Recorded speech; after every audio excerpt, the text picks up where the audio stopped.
Welcome, everyone, and thank you for joining us. Today, we are exploring a question that goes beyond fashion and luxury. What does it really mean to create the future? In a world where many brands compete for attention, only a few stands for philosophy that challenges convention and inspires a new way of thinking. Joining me today are three remarkable individuals, each bringing a unique perspective to the conversation. First one, we've got Max Marka, the world famous awarded designer, founder, chief designer, and CEO of Max Marka Design. MAXIQUE represents the visionary behind the philosophy of Ahead Forever. Second, Arina Dobrina, CMO Max Marka Design, brings the perspective of human emotion, storytelling, and cultural meaning.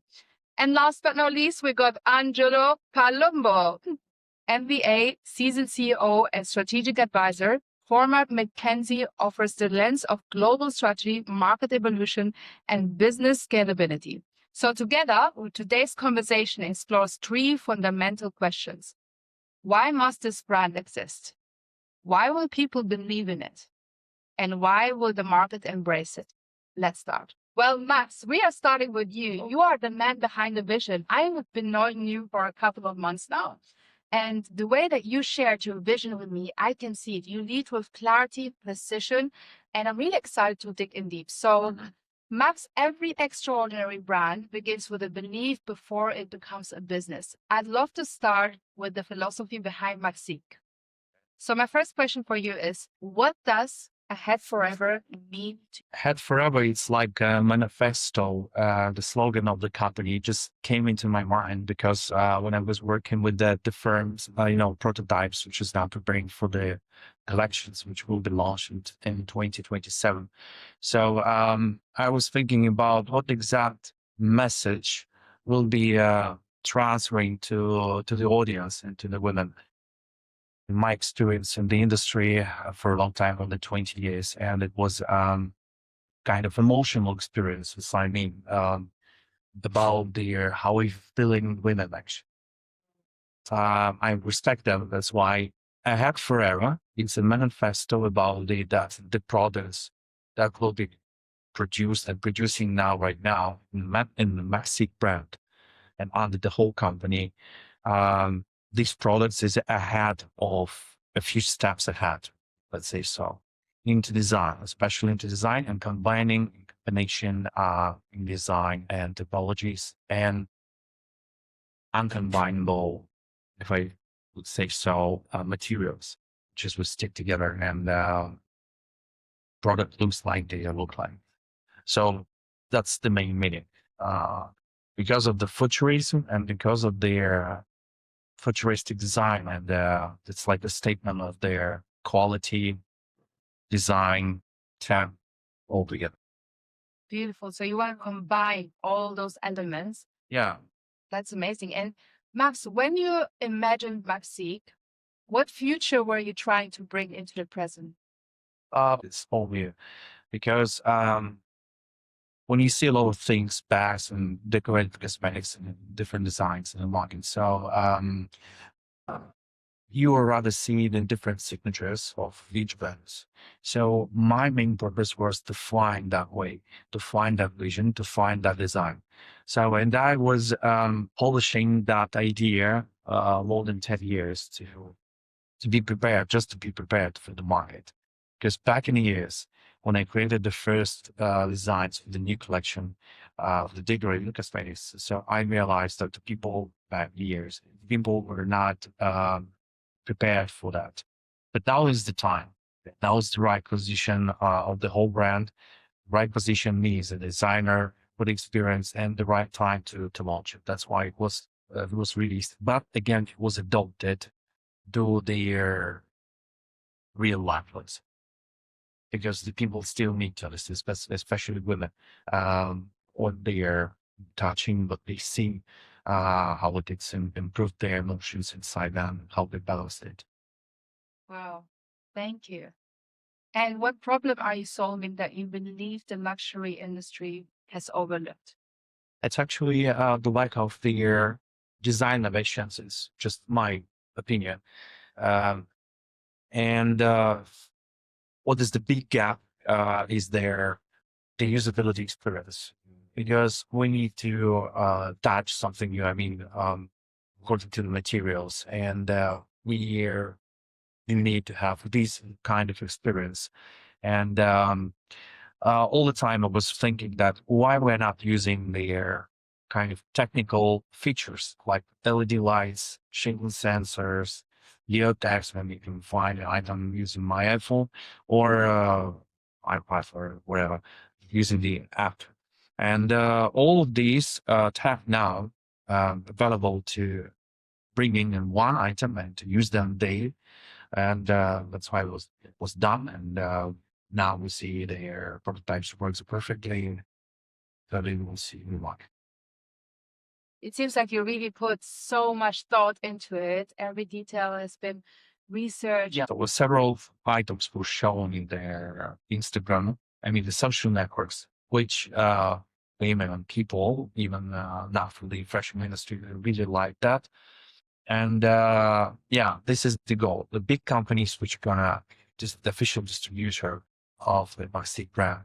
So they are already excited. So we signed the documents officially, but we can't open the whole information now. Yeah. At least till their let's say official advertising campaign, which is gonna be here in 2020. Well, I got to hear a little bit of it. I'm so excited, but I can't share as well. So you're gonna keep a lookout for what's coming. Yes. Because now it's a lot of legal procedures, Yes. patent work on the legal department side, and the manufacturers. Yeah, So hold on tight. huge work. We are Yeah. releasing it soon, right? Yeah. So technology plays a significant role in your creations. How do you ensure innovation serves emotion rather than replacing it? And it depends on how we feel about the innovations actually now, because now we're living in it's really hard now for feeling the real life, but we still want to touch something which is done perfectly. I can compare it with the feelings when you touch their high tech devices, for example. You touch it when you feel that they made the steel, because I'm really usually working with the surgery steel now, which is the main material, carbon fiber, let's say alliance rafts, which is in sign bags, and the panels as well.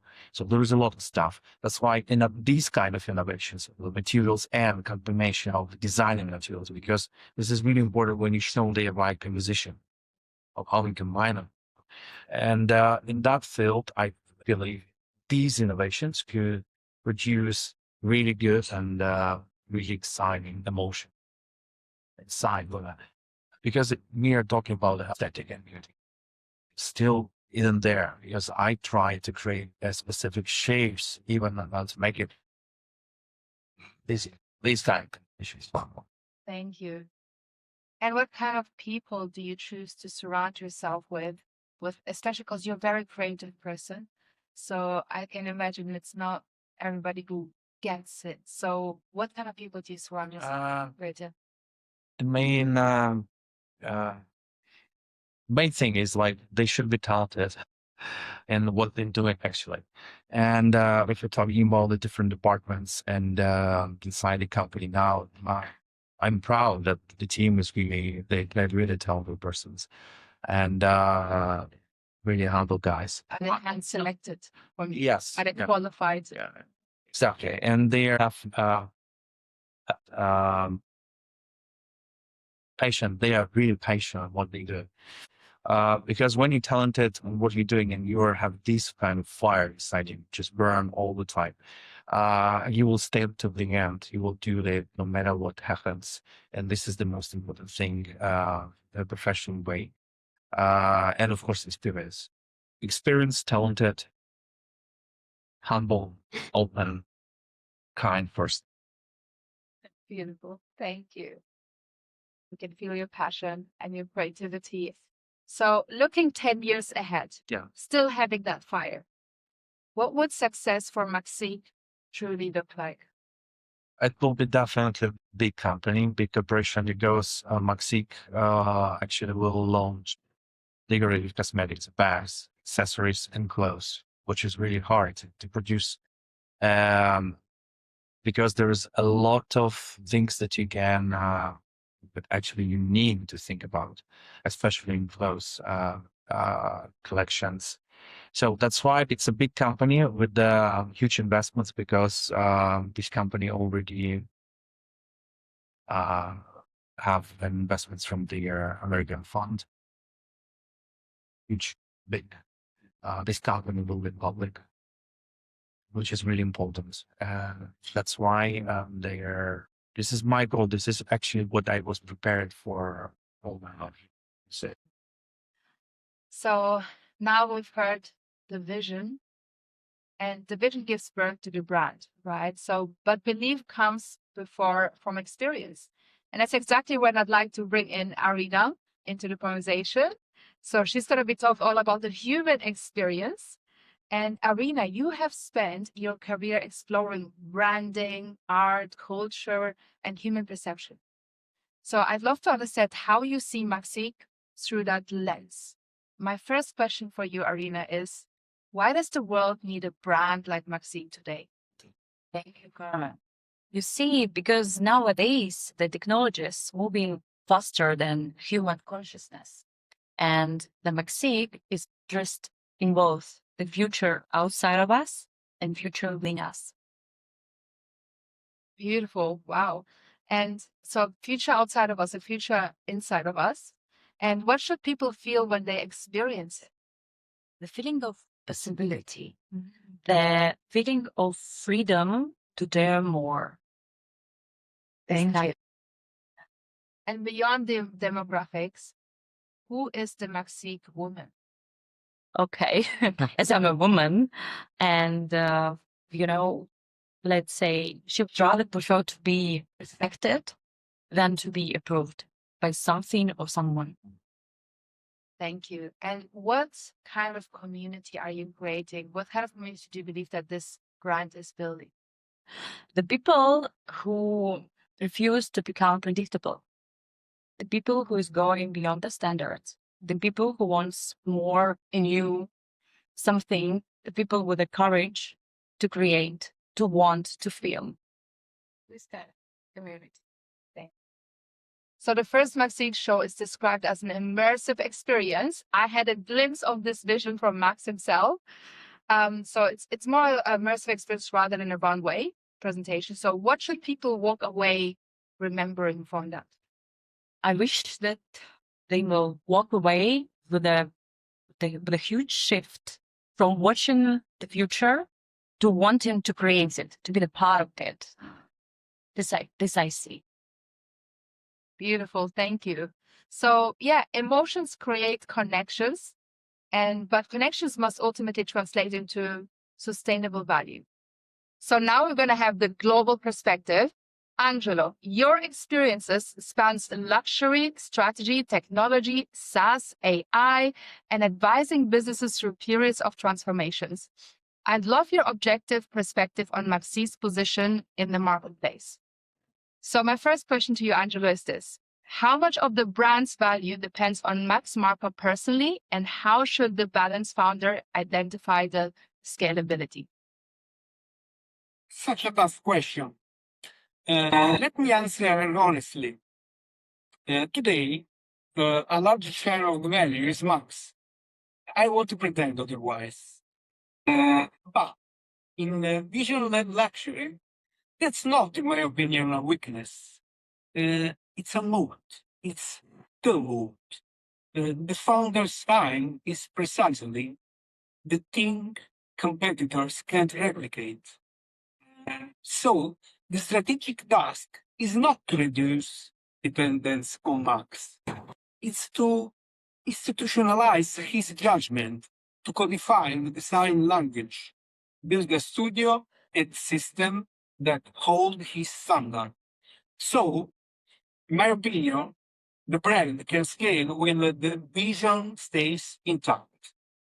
Every great house that outlived its founder did exactly this.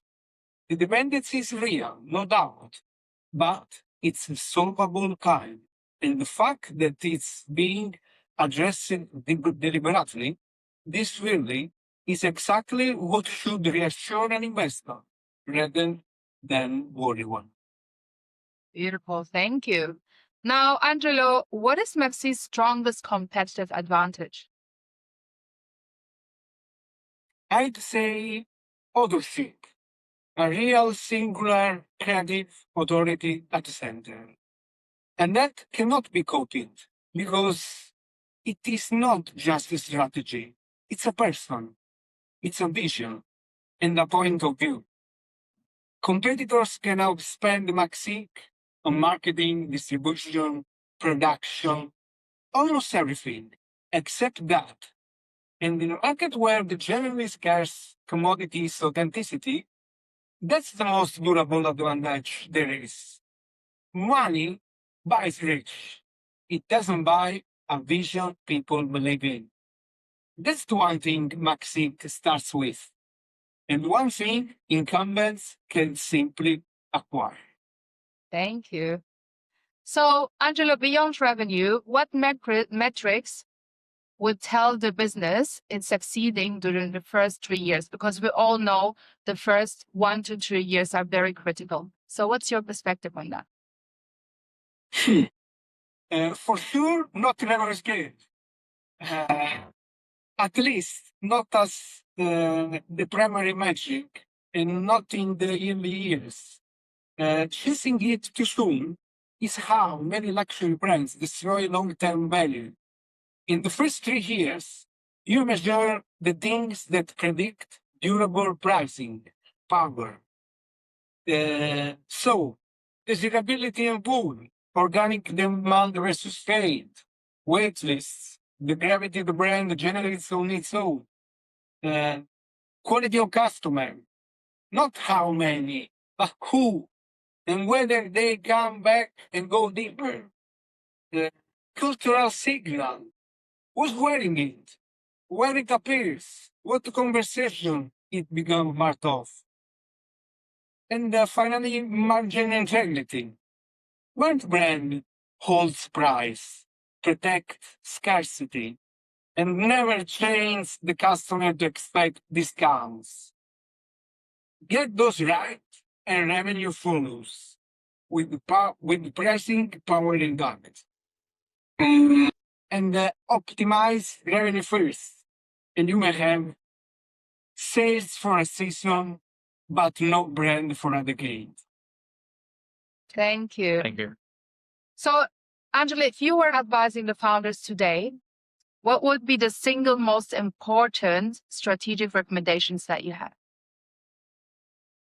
The single most important is protect the vision while you build the system around it. Concretely, resist the pressure to scale fast or go broad, and instead invest early now in institutionalizing Max Standard. The studio, the codified design language, the team that can carry his high, the product discipline, the distribution logic, the rituals that protect quality. When you do scale, you are scaling something already true and intact, not improvising under pressure. One launch executed with total conviction beats 5 front rows executed adequately. So, the instinct to go fast is the enemy here. And go slow to go far. And the thing you are protecting while you do it is the only thing that cannot be both. Beautiful. Thank you. It's amazing. Go slow before you go fast. Thank you so much. Today's conversation show us that the brands shaping tomorrow are not simply creating products, but they are creating philosophies, experiences, and movements. So whether we view it through the lens of vision, human emotions, or global strategy, one thing becomes very clear. A lasting innovation begins with the courage to think differently. So my sincere thanks is to Max Marka Arina Dobrina, and last but not least, Angelo Colombo. So thank you so much for sharing your insights and your perspective. It's been very valuable. And thank you to everyone who's listening. Until the next time, keep questioning conventions, keep creating with purpose, and always stay ahead of what's next.